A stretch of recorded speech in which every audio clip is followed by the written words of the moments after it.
पांच समिति, 5 इंद्रिय रोध हो गए। अब 6 आवश्यक कौन कौन से हैं? अवश्य करने योग्य रोध जो क्रियाएं हैं वे आवश्यक कहलाती हैं। दूसरी आवश्यक की परिभाषा ये भी है कि इंद्रियों के वशीभूत न होने वाले साधु के द्वारा जो क्रियाएं की जाती हैं वे सब आवश्यक कहलाती हैं, क्योंकि अवश्य होकर की गई हैं। इंद्रिय और मन के वश में नहीं है, इसलिए अवश्य हैं। और अवश्य अर्थात साधु के द्वारा की जाने वाली सारी क्रियाएं आवश्यक कहलाएंगी। वो 6 क्रियाएं हैं और 7 शेष गुण हैं, उनको भी क्रम से कहते हैं। समता सम्हारें, स्तुति उचारें, वंदना जिन देव को, नित्य करें श्रुति रति करें प्रतिक्रम, तजें तन अहमेव को, जिनके न न्योन न दंत धोवन, लेश अंबर आवरण, भूमाही पिछली रैन्य में कछु शयन एकासन कर। यहाँ पर आवश्यकों को लेकर के दौलत राम जी और जो आचार्य परंपरा है उसमें थोड़ा सा फर्क है। दौलत राम जी ने जो है एक आवश्यक स्वाध्याय के रूप में रखा है, जबकि आचार्यों ने स्वाध्याय को आवश्यक न रख करके उसकी जगह पर प्रत्याख्यान को आवश्यक रखा है, जो इसमें नहीं है। समता अर्थात सामायिक, समता समारे अर्थात एक निश्चित समय पर तीनों संध्या कालों में और राग देश से रहित होकर के आत्मा में लीन होते हैं, वो जो सामायिक है। सामायिक का अर्थ समता भाव है, इसलिए वो कह रहे हैं कि 3 संध्याओं में समता भाव धारण करना ये सामायिक है। और स्तुति उचारें अर्थात स्तुति करना। 24 तीर्थंकरों के गुणगान करने का नाम स्तुति या स्तवन कहलाता है, और किसी एक तीर्थंकर के गुणगान करना और उनको प्रणाम इत्यादि करना ये सब वंदना कहलाती है। 24 तीर्थंकरों के गुणगान करना वो कहलाएगी स्तुति या स्तवन नाम का आवश्यक, और वंदना किसी एक तीर्थंकर की। ऐसा माने? हाँ, अच्छा, उसमें भी हाँ, यही फर्क है कि एक तीर्थंकर की जो स्तुति की जाएगी वो तो वंदना कहलाएगी, और 24 तीर्थंकर की जाएगी वो स्तवन कहलाएगा या स्तुति कहलाएगा। स्तुति और वंदना ये 2 अलग अलग आवश्यक है। हाँ।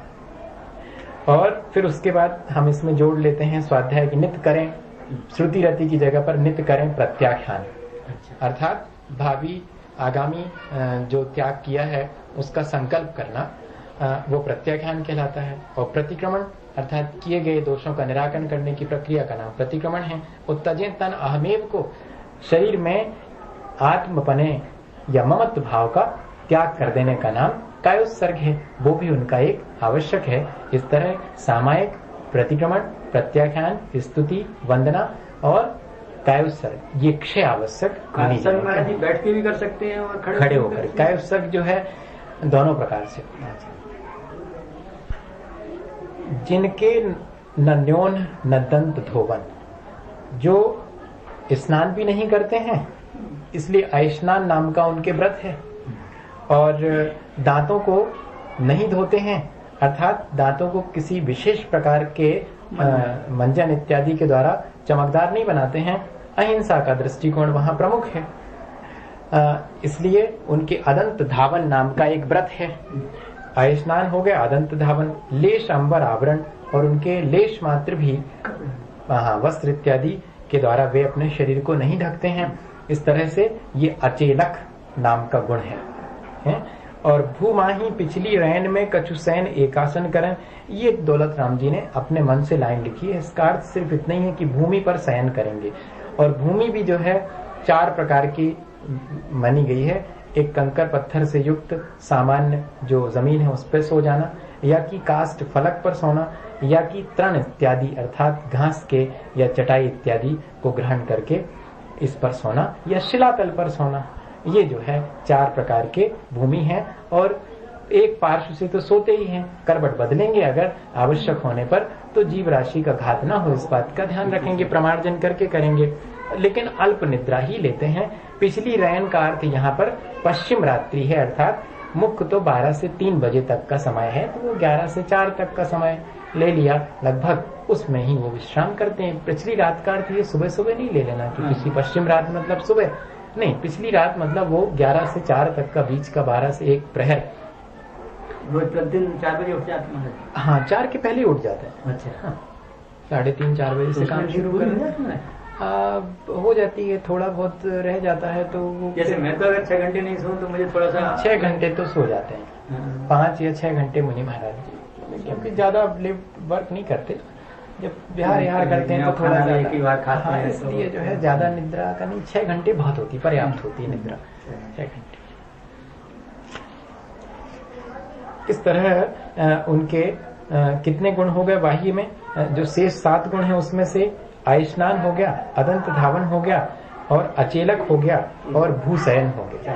अब बचे एक बार दिन में ले आहार, खड़े अलप निज पान में, कशलौंच करत न टरत परिश्रह सो, लगे निज ध्यान में, अरिमित्र महल मसान, कंचन कांच निंदन तुतिकरण, अर्घावतारण असु प्रहारन में सदा समता धरन। 3 और शेष गुण उनके बचे हैं, वो ये हैं कि वो दिन में ही एक बार आहार लेते हैं, ठिदी भोजन, ए भत्तम च, एक बार भोजन लेना दिन में, और खड़े होकर के लेते हैं अलप, अर्थात बिना किसी विकल्प के।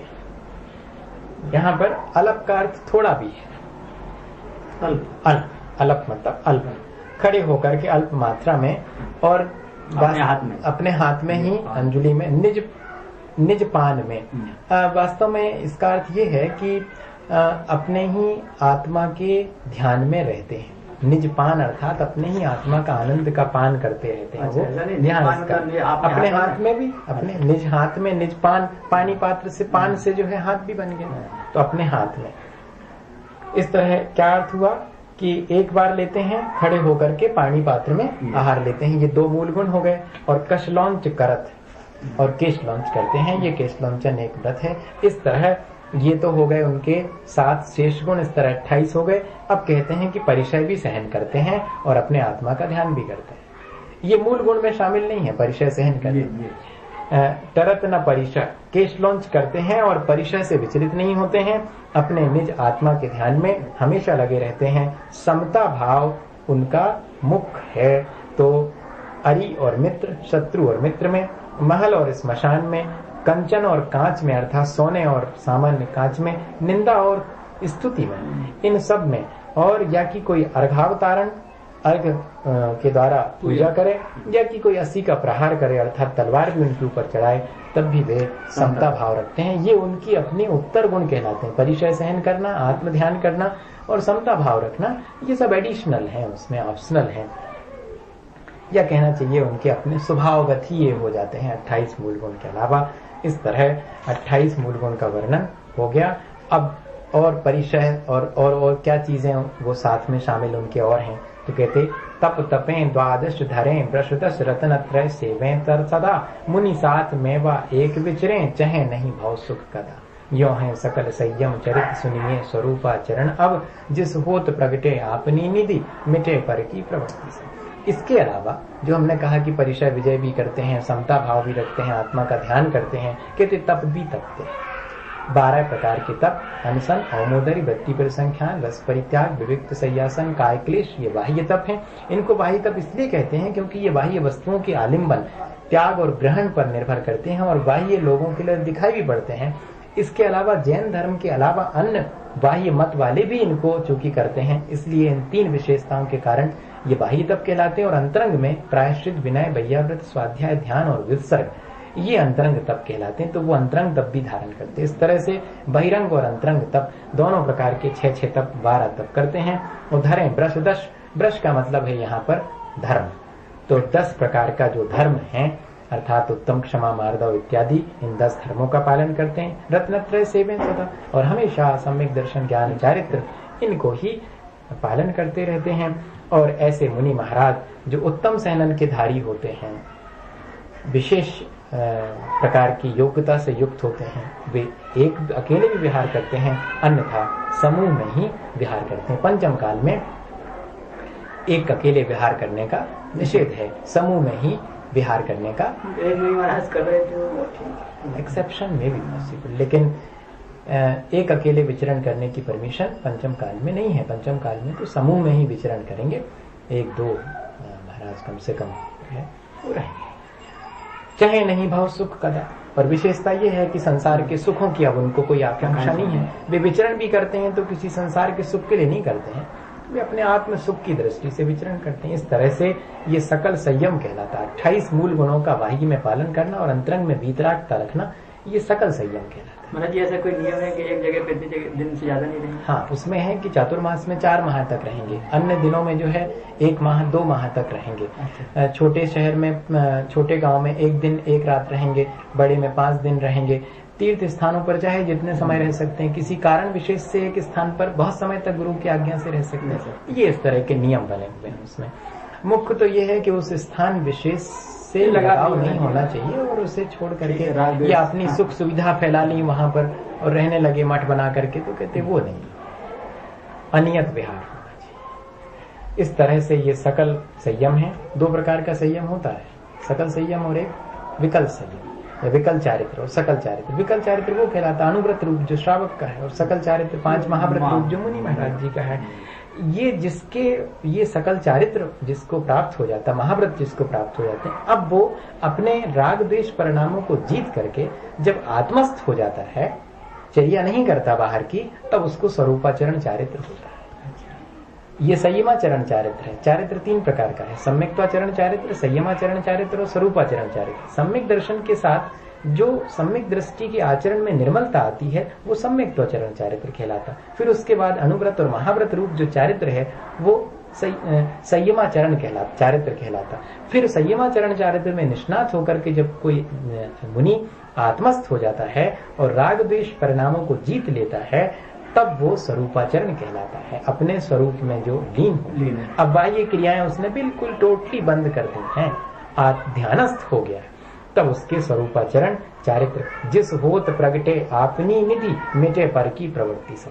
समस्त जितनी भी बाह्य प्रवृत्ति है वो सब समाप्त हो गई है, निवृत्ति रूप स्वरूपाचरण चारित्र में लीन हो गए, जिसके द्वारा अपनी आत्मा की निधि अब उनको प्रकट होने वाली है। क्या करते हैं वो आत्मा में लीन होकर के